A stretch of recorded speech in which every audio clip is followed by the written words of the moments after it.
ओम शांति। 26 फरवरी 2026 की साकार मुरली है। मीठे बच्चे, सुख देने वाले एक बाप को याद करो।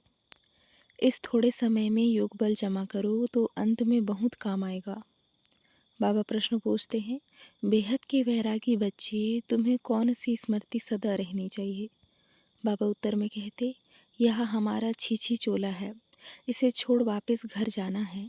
यह स्मृति सदा रहे, बाप और वर्षा याद रहे, दूसरा कुछ भी याद ना आए। यह है बेहद का वैराग्य। कर्म करते याद में रहने का ऐसा पुरुषार्थ करना है जो पापों का बोझा सिर से उतर जाए, आत्मा तमोप्रधान से सतोप्रधान बन जाए। ओम शांति। बाप बच्चों को रोज बहुत सहज बातें समझाते हैं। यह है ईश्वरीय पाठशाला। बरोबर गीता में भी कहते हैं, भगवानुवाच, भगवान बाप सबका एक है।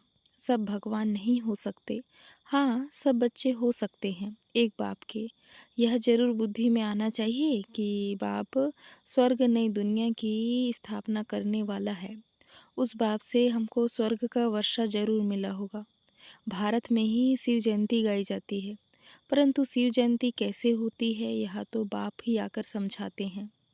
बाप आते हैं कल्प के संगम युग पर, बच्चों को फिर से पतित से पावन बनाने अर्थात वर्षा देने। इस समय सबको रावण का श्राप है, इसलिए सब दुखी हैं। अभी कलयुगी पुरानी दुनिया है। यह हमेशा याद रखो कि हम ब्रह्मा मुखवंशवली ब्राह्मण हैं। जो भी अपने को ब्रह्मा कुम्हार कुम्हारी समझते हैं, उनको जरूर यह समझाना चाहिए कि कल्प कल्प डाढ़े से ब्रह्मा द्वारा वर्षा लेते हैं। इतने ढेर बच्चे और कोई को हो नहीं सकते। वह है सबका बाप। ब्रह्मा भी बच्चा है। सब बच्चों को वर्षा डाढ़े से मिलता है।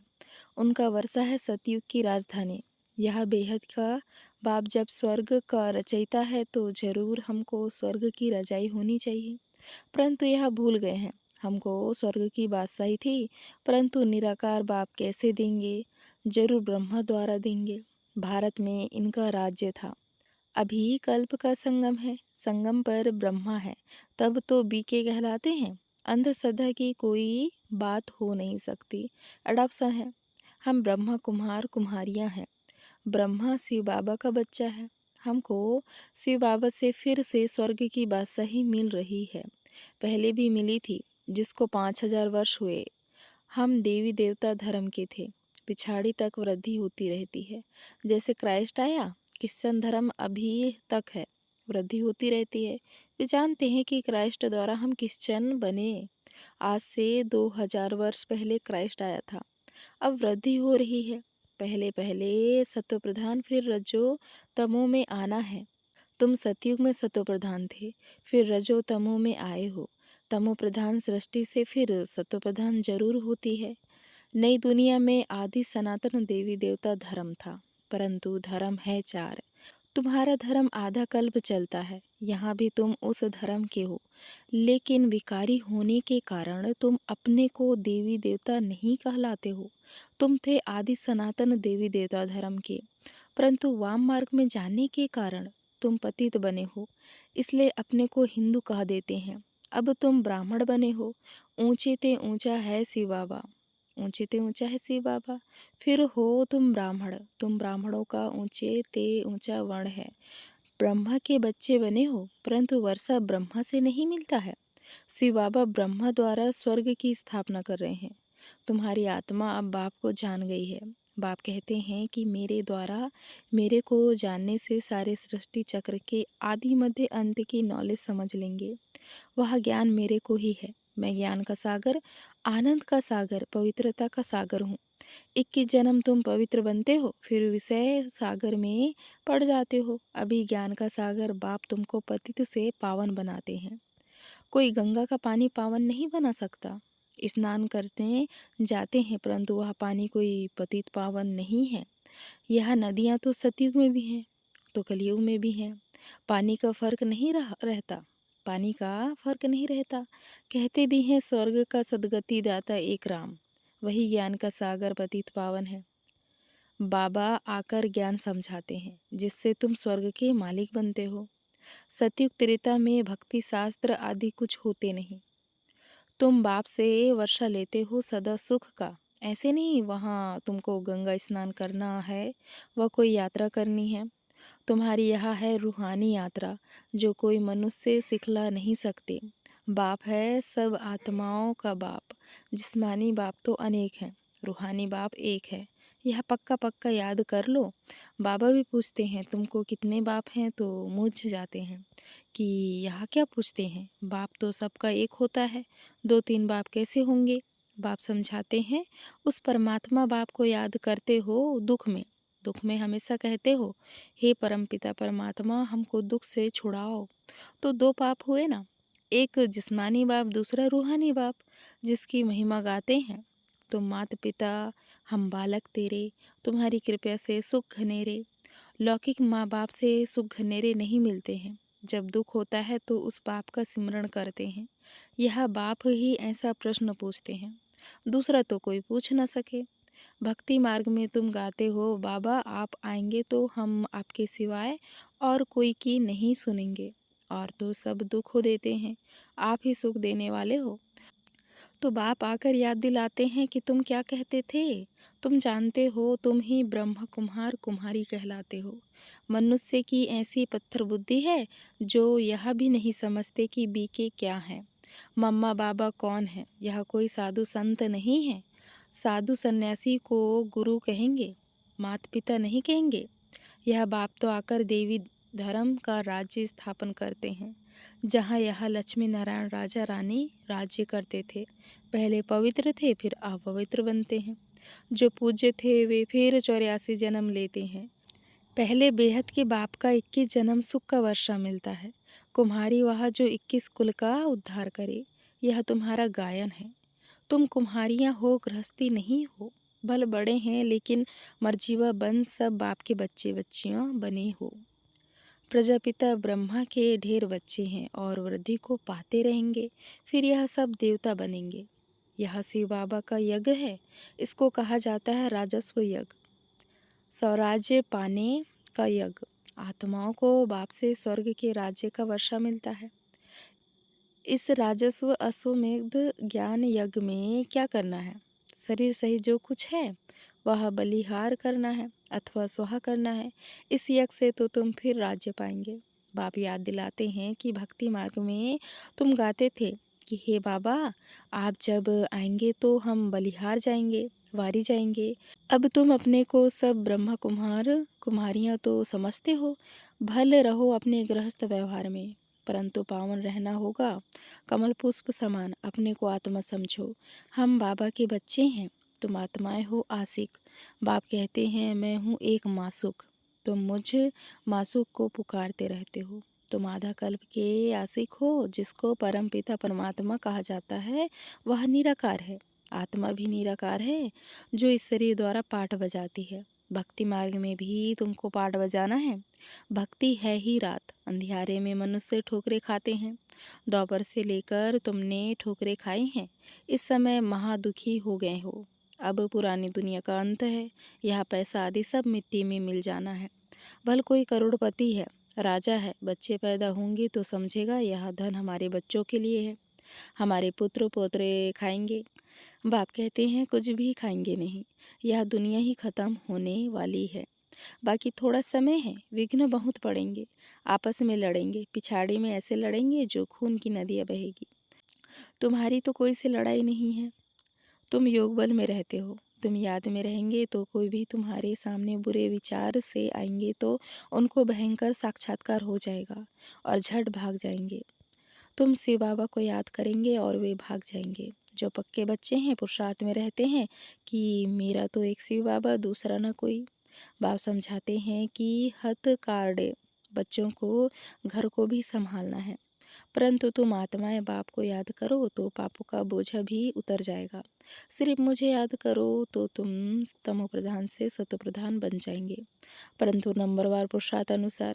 फिर तुम सब यहाँ शरीर छोड़ेंगे। बाबा सभी आत्माओं को मच्छरों सदृश से ले जाएंगे। बाकी सारी दुनिया को सजाए खानी है, भारत में बाकी थोड़े जाकर रहेंगे। उसके लिए यह महाभारत लड़ाई है। यहाँ तो बहुत वृद्धि होगी। प्रदर्शनी प्रोजेक्टर आदि द्वारा कितने सुनते हैं। वहाँ प्रजा बनती जाती है। राजा तो एक होता है, बाकी होती है प्रजा। वाजिर भी प्रजा की लाइन में आ जाता है। ढेर प्रजा होती है। एक राजा की लाखों के अंदाज में प्रजा होती है, तो राजा रानी को मेहनत करनी पड़े ना। बाप कहते हैं सब कुछ करते निरंतर मुझे याद करो। जैसे आशिक मासूक होते हैं, उन्हों का जिस्मानी लव रहता है। तुम बच्चे इस समय आशिक हो। तुम्हारा मासूक आया हुआ है, तुमको पढ़ा रहा है। पढ़ते पढ़ते तुम देवता बन जाएंगे। याद से विकर्म विनाश होंगे और तुम सदैव निरोगी भी बनेंगे। फिर 84 के चक्र को भी याद कर रखना है। सतयुग में इतने जन्म, त्रेता में इतने जन्म। हम देवी देवता धर्म वालों ने पूरे 84 का चक्र लगाया है। आगे चलकर तुम बहुत वृद्धि को पाएंगे। तुम्हारे सेंटर्स हजारों के अंदाज में हो जाएंगे। गली गली में समझाते रहेंगे कि सिर्फ बाप को और वर्षे को याद करो। अब चलो घर वापस। यह तो छीछी चोला है, यह है बेहद का वैराग्य। सन्यासी तो सिर्फ हद का घर बार छोड़ देते हैं। वह है हठ योगी, वह राजयोग सिखला नहीं सकते। कहते हैं यह भक्ति भी अनादि है। बाप कहते हैं यह भक्ति तो द्वापर से शुरू होती है। 84 पूड़ियाँ उतरी, अब तुम तमोप्रधान बने हो। तुम सो देवी देवता थे, क्रिश्चन कहेंगे हम सो क्रिश्चन थे। तुम जानते हो हम सतयुग में थे। बाप ने देवी देवता धर्म स्थापन किया। यह जो लक्ष्मी नारायण थे वह ब्राह्मण बने हैं। सतयुग में एक राजा रानी थे, एक भाषा थी। यह भी बच्चों ने साक्षात्कार किया है। तुम हो सब आदि सनातन धर्म के। तुम ही 84 जन्म लेते हो। वह जो कहते आत्मा निर्लेप है, वह ईश्वर सर्वव्यापी है, यह रॉन्ग है। सब में आत्मा है, फिर कैसे कहते हो हमारे में परमात्मा है? फिर तो सब फादर्स हो गए, कितने तमो प्रधान बन गए हैं। आगे जो सुनते थे वह मान लेते थे। अब बाप आकर सत्य सुनाते हैं। तुमको ज्ञान का तीसरा नेत्र देते हैं, जिससे तुम सृष्टि के आदि मध्य अंत को जानते हो। अमर कथा भी यह है, बाकी सूक्ष्म वतन में कथा आदि है नहीं। यह सब भक्ति मार्ग का सैम्पलिंग है। तुम अमर कथा सुन रहे हो अमर बनने के लिए। वहाँ तुम खुशी से एक शरीर छोड़ दूसरा जाकर लेंगे। यहाँ तो कोई मरता है तो रोते पीटते हैं। वहाँ बीमारी आदि होती नहीं, सदैव एवर हेल्दी रहते हैं। आयु भी बड़ी होती है। वहाँ पतित पना होता नहीं। अब यह पक्का कर लेना है कि हमने 84 का चक्र पूरा किया है। अब बाबा हमको लेने आया है। पावन बनने की युक्तियाँ भी तुमको बताते हैं। सिर्फ मुझ बाप को और वर्षे को याद करो। सतयुग में 16 कला संपूर्ण, फिर कला कम होती जाती है। अब तुम्हारे में कोई कला नहीं रही है। बाप ही दुख से छुड़ाकर सुख में ले जाते हैं, इसलिए लिबरेटर कहा जाता है। सबको अपने साथ ले जाते हैं। तुम्हारे गुरु तुमको साथ थोड़ी ही ले जाते हैं। वो गुरु चला जाता है तो चेला गद्दी पर बैठता है। फिर चेलों में बहुत गड़बड़ हो जाती है, आपस में गद्दी के लिए लड़ पड़ते हैं। बाप कहते हैं मैं तुम आत्माओं को साथ ले जाऊंगा। तुम संपूर्ण नहीं बनेंगे तो सजाएं खाएंगे और पद भ्रष्ट होगा। यहाँ राजधानी स्थापन हो रही है। अच्छा याद प्यार लेते हैं। मीठे मीठे सिकलदे बच्चों प्रति माता पिता बाप दादा का याद प्यार और गुड मॉर्निंग। रूहानी बाप के रूहानी बच्चों को नमस्ते। हम रूहानी बच्चों की रूहानी माता पिता बाप दादा को याद प्यार और गुड मॉर्निंग। नमस्ते नमस्ते, शुक्रिया बाबा शुक्रिया। धारणा के लिए मुख्य सार। पहला पॉइंट है, याद का ऐसा अभ्यास करना है जो बुरे विचार वाले सामने आते ही परिवर्तन हो जाए। मेरा तो एक सी बाबा, दूसरा ना कोई, इस पुरुषार्थ में रहना है। दूसरा पॉइंट है, स्वराज्य पाने के लिए शरीर सहित जो कुछ भी है वह बलिहार जाना है। जब इस रुद्र यज्ञ में सब कुछ सुहा करेंगे तब राज्य पद मिलेगा। आज का वरदान है, सहन शक्ति की विशेषता द्वारा दूसरे के संस्कारों को परिवर्तन करने वाले दृढ़ संकल्पधारी भव। विस्तार है, जैसे ब्रह्मा बाप ने ज्ञानी और अज्ञानी आत्माओं द्वारा इंसल्ट सहनकर उसे परिवर्तन किया, तो फॉलो भद्र करो। इसके लिए अपने संकल्पों में सिर्फ दृढ़ता को धारण करो। यह नहीं सोचो कि कहाँ तक होगा, सिर्फ थोड़ा पहले लगता है कैसे होगा, कहाँ तक सहन करेंगे। लेकिन अगर आपके लिए कोई कुछ बोलता भी है तो आप चुप रहो, सहन कर लो तो वह भी बदल जाएगा। सिर्फ दिल शिकस्त नहीं बनो। स्लोगन है, संगम पर सहन कर लेना, झुक जाना, यही सबसे बड़ी महानता है। अव्यक्त सारे, एकता और विश्वास की विशेषता द्वारा सफलता संपन्न बनो। बाप दादा चाहते हैं कि बच्चों के पहले साथियों में, सेवा में, वायुमंडल में एकता हो, फिर एक बल, एक भरोसा, एक मत हो, तब सेवा में सफलता मिलेगी।